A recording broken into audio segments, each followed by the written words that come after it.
Okay, thank you for coming. Welcome.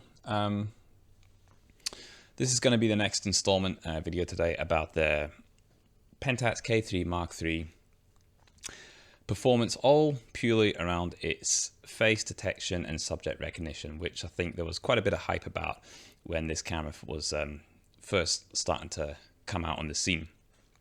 And this is actually a feature I use quite a lot, at least with a K1 anyway. I'm quite a big pioneer of the face detection for the K1. I'll link some examples in this video and in a below album where I've actually used face detection exclusively for all those images. I find it works. It isn't eye detection in the sense that it's showing you which eye is in focus, but I have done a lot of testing with it, and it does seem to be at wide aperture shots, the eyes are always the things that are actually in focus. The nose can be blurry, and the ears and the hairline and things like that. So for me, it's a useful mode. It does have its limitations. It's not on a mirrorless level of detection and continuous tracking, but we'll get into that. First things first is the K3 has something a little bit new to other cameras, Pentax cameras, in the sense that it's taking this and trying to implement it into the OVF experience. And they call this different. They call this subject recognition.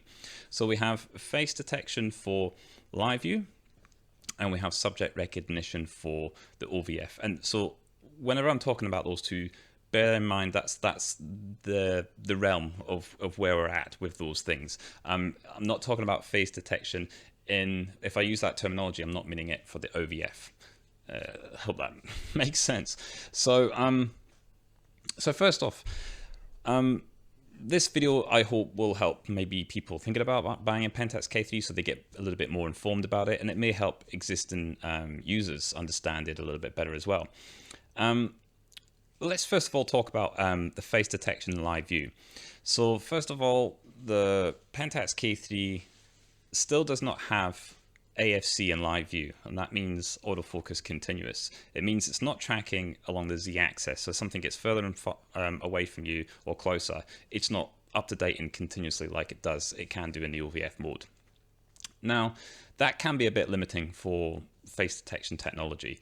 It's not a deal breaker, and again, my K1 examples I use, that's the same issue with the K1. It's only AF.S for that mode, and it's not a deal breaker. I use it all the time.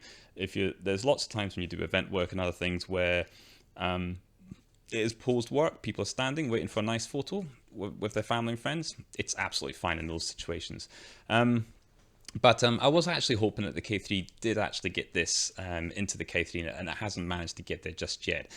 Oddly, it is actually there in video mode and with the PLM glass, as I understand it, and perhaps the DC direct current lenses. But for things like the FA limiteds, that screwdrives, and a heap of other lenses, for sure, it's just not going to work. So how this actually works is, what I wanted to do was just kind of pitch my K1 against the K3 and just see if there's a difference between those. Between the K3 and the K1, and if the K3 is actually doing this particular feature any better than the K1 at all, and we'll get to that in a minute.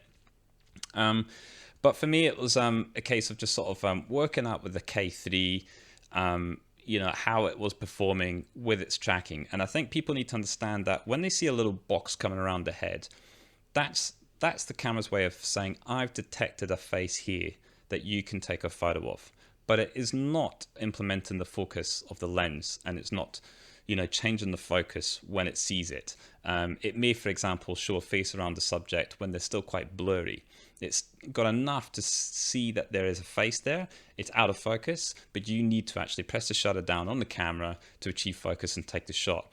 Now, if you're in a burst mode and you're taking 5 or 6 shots in succession, if that person was to laugh and giggle and move away out of the focus plane of where the first shot hit correctly, then the subsequent shots would be out of focus because it's not tracking through that.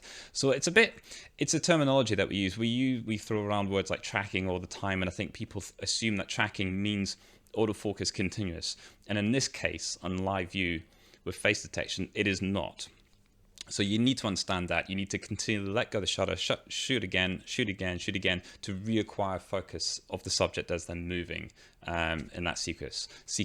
So I hope that kind of sorts that out. So the camera's detecting a face. It's saying, yo, I can see a face. We can go for this shot if you'd like. And then you have to action it. And I always typically use focus priority for this type of mode, where you don't even need to really worry about half pressing the shutter. You can just fully push that shutter down. It's not going to take the shot until it's confirmed focus and has it. So that's how this mode kind of works. And the same on the K1 as well. The second series of tests I did is subject recognition with the OVF. Now this one's really shrouded in a lot more mystery. It's only available in a couple of the focus modes. So for example, you cannot use single spot focus with subject recognition on.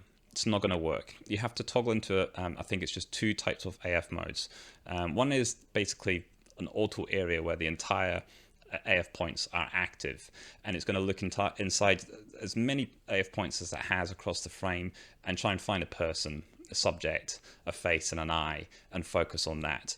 And then the second one is it's the same again, but it's a slightly smaller box that you can move around. And that's actually quite handy, because there are some modern mirrorless systems that, for example, I think Nikon does this, where it will only do face detection or eye detection within a certain area of the frame, and that could be useful. Say if you've got a bride and father of the bride and the bride coming down the aisle, you don't want face detection to pick out somebody random in the crowd on the pews. You want it on that couple, or hopefully the bride. So that's where that feature could be quite useful, to actually limit the area of where it's trying to actually hunt. And indeed, you may get better results as well. Now, for my testing, I didn't. I just let it just be the entire frame. What I'm wanting it to do is just say, there's a single person in this frame, and I can find them, and I can find the face, and I can find their eye. So I'll just briefly list here, before we get into the stills and the behind the scenes footage and some of the sample images. So I'll just list off here my settings, because I think they're quite important to look at. And you could perhaps tweak these and get better results than me. So again, I've only had this camera a short while. I'm not going to explore it for a whole month just on this particular issue. So you're welcome to leave comments below if you think that some of my settings were not going to really give good results, and you can do that. But the first mode for subject recognition, OVF, I'm on autofocus continuous. I don't really see the point in AF.S. If that's the case, just put a single point over the eye and shoot it. I want the camera and system to continually update. The AF active area was auto, meaning all, the entire frame. I'm just looking at my notes here. The AF area restriction was off. The first frame action in AF.C was focus priority. So what that means is, as somebody's walking towards me, it's not even going to start shooting until it's actually found the person and locked on focus, then it's going to start shooting. The reason I'm doing that rather than release priority is release priority feels a little bit, there's a way to do frames per second priority as well. And basically it's basically saying just go and just shoot off lots and lots of frames. And the reason I don't want to do that is because I feel like it's not really catering towards what the intent of the system is. That's just, if you get a better keeper rate, that's kind of luck.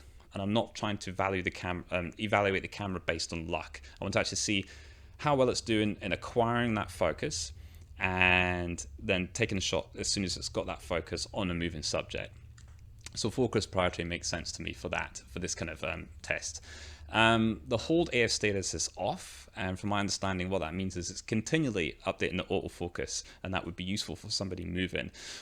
Where you want hold AF status onto low, medium, or high is when you're tracking something and it's going behind bushes or trees or branches or something like that, and you want to keep it where its last AF position was.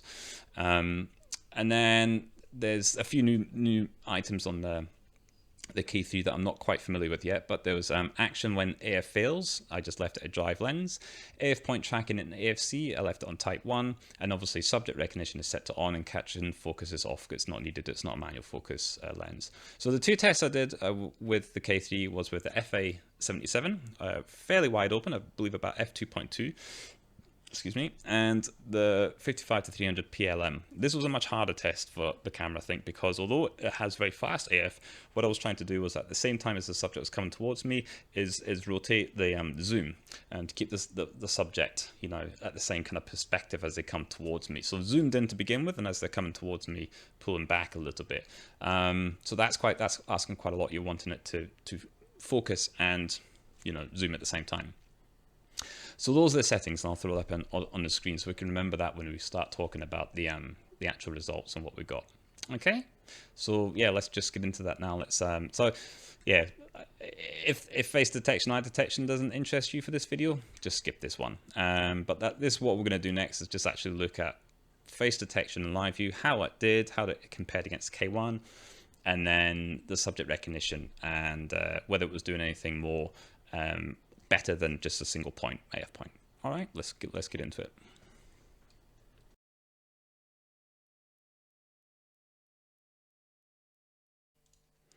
Okay, so this is all going to be purely about live view face detection, this section here.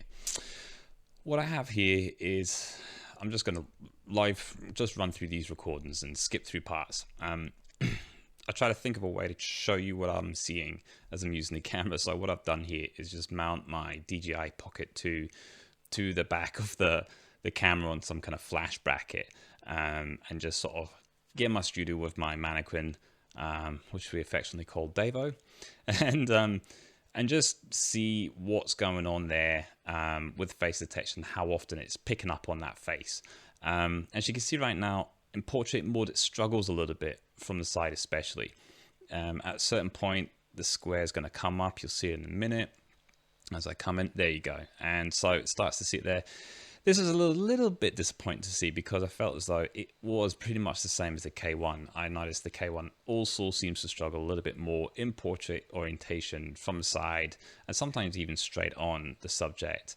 I was wondering if the K3III, which is this one here right now, I wondered if it was actually improved at all.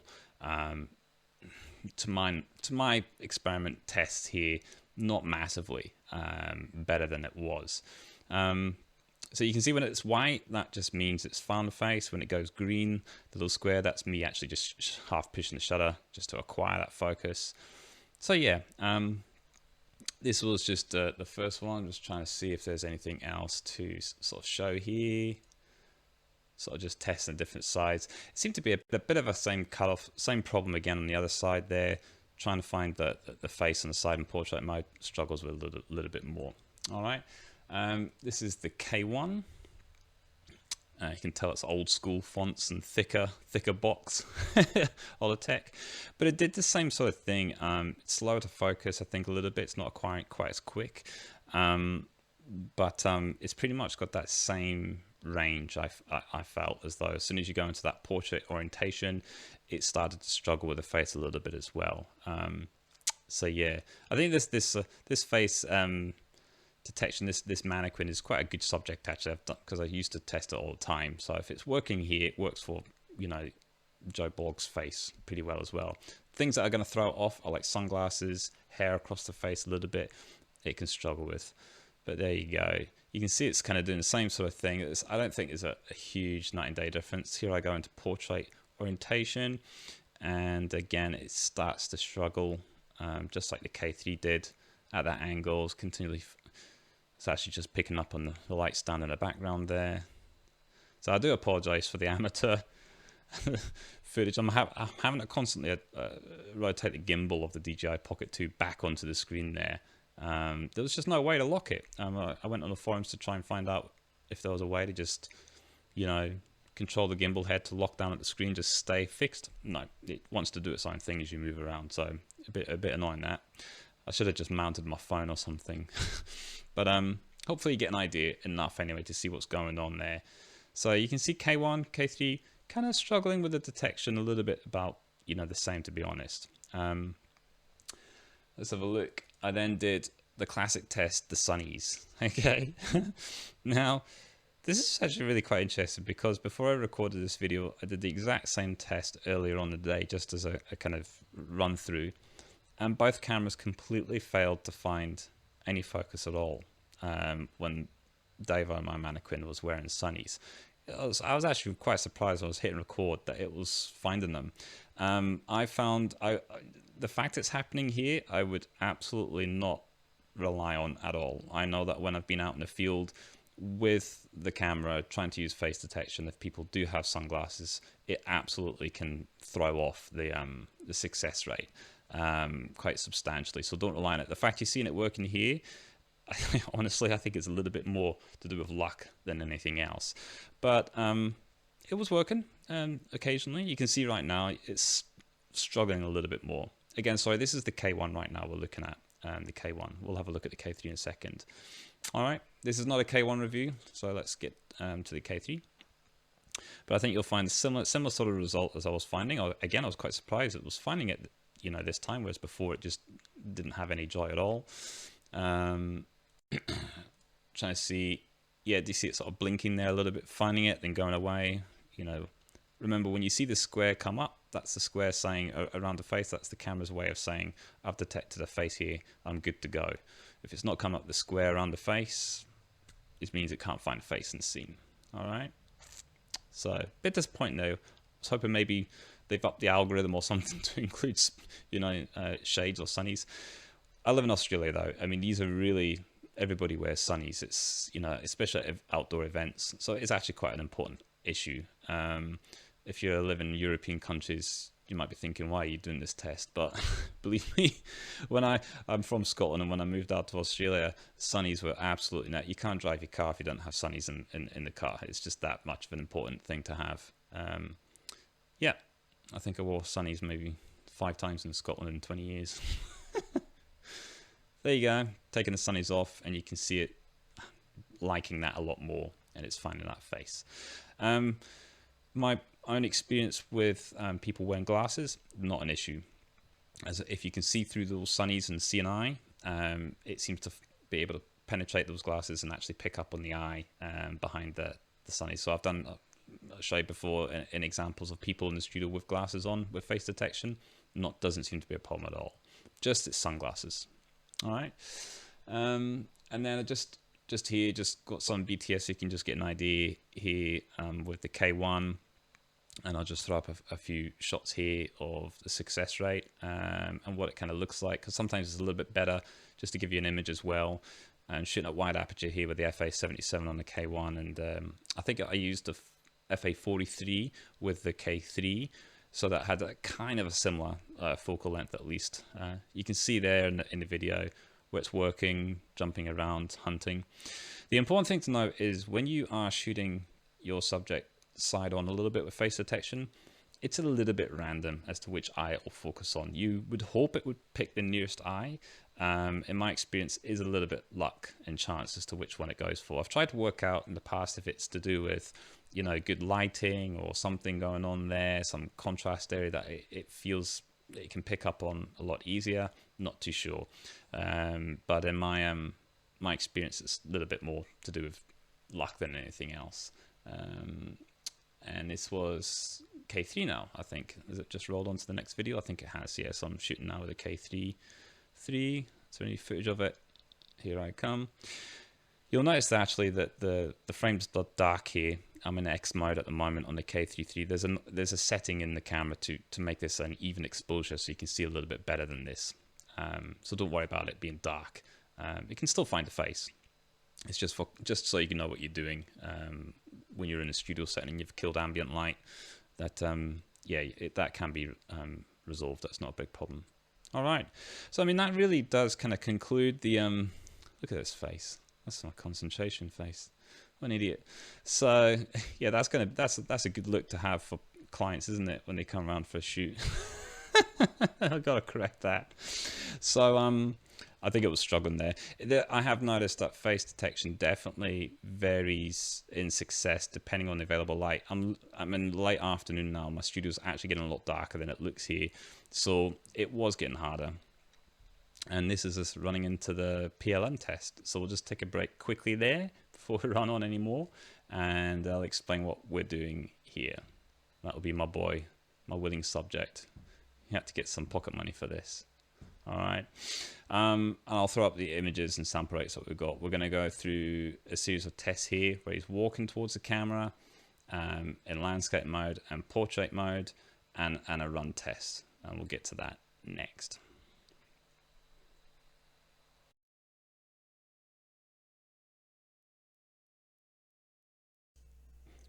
Okay, so this segment all about the subject recognition in the OVF. As I stated before, I did this test with two lenses on the K3III, the FA77 and the 55-300 PLM. And I'll just briefly put those settings again as an overlay in this video. Again, just saying, I thought about how to start this. I'll just let it roll. This video clip is about 4 minutes long, so I'll try and just do my summary whilst this is running and put overlays of the shots in post processing of what I was getting. So here I am with the FA77 to begin with, and I just got my boy to come up, and I was just AF.C, focus priority. So that doesn't mean the camera's going like chugga really, really quick all the time. It was in high burst mode, but it would pause sometimes until it actually felt as though it had focused to take the next shot. So this is very different to just spamming. I'm not really spraying and praying here. I'm really trying to make the system only take a shot when it's found a subject and recognizes it. And what I found, I've done this test before with a K1, and what I found is I do think it did better here than it has on the K1. The difficult thing with a K1 is it doesn't have any subject recognition, or the KP, for example. So you really just have to keep an AF point or AF zone over the subject as it's going. And it can just be very, very difficult to actually do that when people are moving around.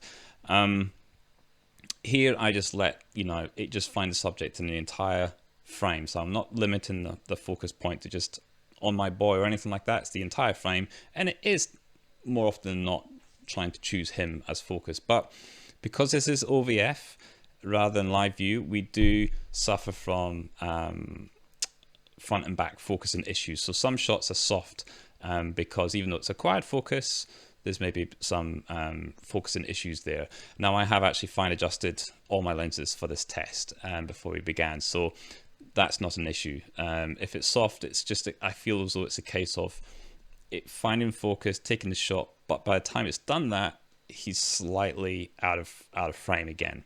But having said that, I know it's a lot to go on just by my own experience and what I've done in the past, is I do feel it is improved somewhat compared to for KP and K1. I think what happens is the K3 is just driving those FA limiteds and other lenses just a little bit quicker, and that can actually make quite a big difference and get a keeper rate. I'm not sure I would use these settings again though. I think actually going with a spray and pray might increase your keeper rate quite a bit. Rather than just, trying to rely on the system to find the face. It still feels as though its strengths lie with more static subjects. It's still, I'm not surprised when DP Review talk about that. I think they did a similar test and they compared it with the D500. I'm not at all surprised it came out with that. Overall, feeling that the D500 came out on top. That would be probably in line with my findings. Poor lad. So it's an interesting one. The longer you have the camera, like I said, this is quite an advanced camera, and there is a lot of different combination of settings that you can use with the camera to get different results. So you should experiment with AF.C with a release priority versus a focus priority, and frames per second priority and all that kind of stuff, because you might find you just really increase your keeper rate. But my feeling is as though the fact that you just do get that deeper buffer and you do get more frames per second, that you will just get better keeper rates than any other Pentax camera for this type of shot. But look, Pentax have never marketed themselves as like a wedding event or kind of sport orientated camera for picking up people. I think they have done something here that's better than previous iterations, but it's probably still not really playing to Pentax's real strengths as a brand. And that's what we're really going to explore on the next video. So what am I at? Yeah, I'm finished now. End of the video. So hopefully you can see there some samples as I throw them up on the screen. But I think that's really all I have to say, in summary to this experience. Is a little bit disappointed that the live view face detection isn't quite a lot better than I've seen on the KP and the K1. That would have been really nice, because for me, live view is almost like the mirrorless version of Pentax, and if they could up the game there, then you get a little bit like the best of both worlds. You've got the OVF for when you want that stuff, and then you've got a more like a mirrorless experience on live view. It would be good if they just kind of up that aspect of the camera. It's not dreadful by any means, and it's definitely workable. It's just definitely not at the same level as other cameras of a similar year that came out this year. And there is something a little bit, I do think there is something here with the subject recognition. It's just maybe a shame that it can't be there with something other than auto AF area or a smaller area. Like, I know there's a lot of people that just like to use the single point focus recompose old school methods. Be nice to maybe have the subject recognition overlay that, so that that could happen, and a way to, there doesn't seem to be in the menu a way to disable it quickly. On other cameras I use with face detection, that is something that's quite important, the ability to just turn it off, because sometimes, this is the last thing I should mention, is sometimes I've found even face detection in live view, I've found it just pick up my cat's face. It doesn't have animal detection. It's just a bit of luck. It's a white cat. It can clearly see the black eyes and the nose and thinks it's a face and comes up with it. It's never worked for my ginger cat. And but that happens on other camera systems. They see a face where there isn't a face, and that might actually be quite a good thing for Pentax, because I don't think it's that advanced. So I don't think it's really going to have a scenario where it picks up a face in a bookshelf or something. A row of books that just somehow look like eyes and a nose, that other more advanced systems think is a face. They will actually do that. I don't think we're going to get that problem with Pentax, because it really needs a very obvious face to work, and that's not necessarily a bad thing. Yeah, it's definitely the subject recognition of this idea that it works for things like dogs and cats and other things like that. I think it's hard for me to show, because I can't show you what it's like looking down the OVF, but really you can see the AF point dancing around the face. Sometimes it's down here on the cheek rather than on the eye, and if it's not managing to get that eye in focus and the nose out of focus and the ear out of focus, if it's not managing to do that, you might as well just use an AF point. Those that say it works really well and showing you an F8 shot from miles away where everything's in focus, that to me is pointless. That's not really a good example of the system working. You do really want it to have that kind of shallow depth of field, so that only the important things are in focus, such as the eye and the face, at least the face, but hopefully the eye. And I don't know if it's working that well to that degree, but it's probably better than not having it. It's nice to have, but again, if you're thinking, here I am, I'm going to run away with the Pentax K3III at sports and just get fantastic results with subject recognition, I'd maybe just bring those expectations down a little bit. You might find you're just going to get just better results with a single point, and just using the frames per second and the release priority advantage there, than actually just letting the machine work it out for you. So I understand some people are saying that it picks up on a dog or a cat. I can understand that, but I think what it's doing is it's not that it knows it's a cat or an animal, and it's got it in its algorithm. I think it's more the fact that it just understands dark contrast areas like an eye, which is often dark contrast. It's just finding that, and it sees it every now and then and uses it. So yeah, it's certainly not a Sony A1 where it's picking out an eagle's eye from a million miles away. Right, let's be realistic. So yeah, I'm rambling now. I think that's really everything I have to say about this particular feature of the camera. I realize this has been a long video. I don't think there's any other way to really talk about the face detection and subject recognition without it being long. So I do apologize on that, but I feel as though hopefully this has had good content to really help people work out what's going on with this camera, whether they feel as though it's going to be a really good step up over previous versions, or whether it's not really offering much more. Yeah, that's for, hopefully that this video just helps those people work that out. I'm not sure what else I'd like to do with this camera before I return it back to Pentax Australia. Again, thank you, Pentax Australia. But I think definitely at least one more video with a summary of my thoughts about this camera is definitely going to come forthcoming. So stay tuned and hit like and subscribe. And if you've got a question in the comment section, if you'd like me to do a test again with different parameters, perhaps. Like I say, I'm no expert. I'm welcome to try different combination of settings to get better keeper rates. You know, you can absolutely leave that comment, and I can work with you and figure that out. Okay, but I'm signing off for now. All right, happy Halloween. Cheers. Bye bye.